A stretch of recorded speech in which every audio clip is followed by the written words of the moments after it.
Cinema చూస్తే 90% పూర్తయింది. Already 2 పాటలు విడుదలయ్యాయి. 1-2 టీజర్లు కూడా వచ్చాయి. డిసెంబర్లో రిలీజ్ కు ముహూర్తం పెట్టుకొని రేపో మాపో గుమ్మడికాయ కొట్టే ముందు హీరోకి డైరెక్టర్కు ఈ రేంజ్ లో క్లాషెస్ ఎందుకు వచ్చాయి? షూటింగ్ సైతం పక్కన పెట్టి ఎందుకు పగలు పెంచుకుంటున్నారు?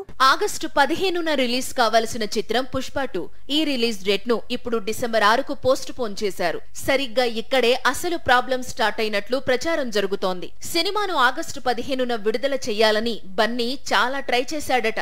కానీ సుకుమార్ ఈ డేట్ కు మూవీని కంప్లీట్ చేయలేకపోవడంతో పోస్ట్ పోన్ చేయాల్సి వచ్చింది. అప్పటి నుంచే వీరిద్దరి మధ్య క్లాషెస్ స్టార్ట్ అయినట్లు సోషల్ మీడియాలో ప్రచారం ప్రారంభమైంది. మొదట రిలీజ్ డేట్ పోస్ట్ పోన్ కావడం, 2 షూటింగ్ షెడ్యూల్స్ అనుకున్న విధంగా జరగకపోవడం కూడా సుకుమార్ బన్నీ మధ్య దూరాన్ని పెంచిందని టాక్ వినిపిస్తోంది.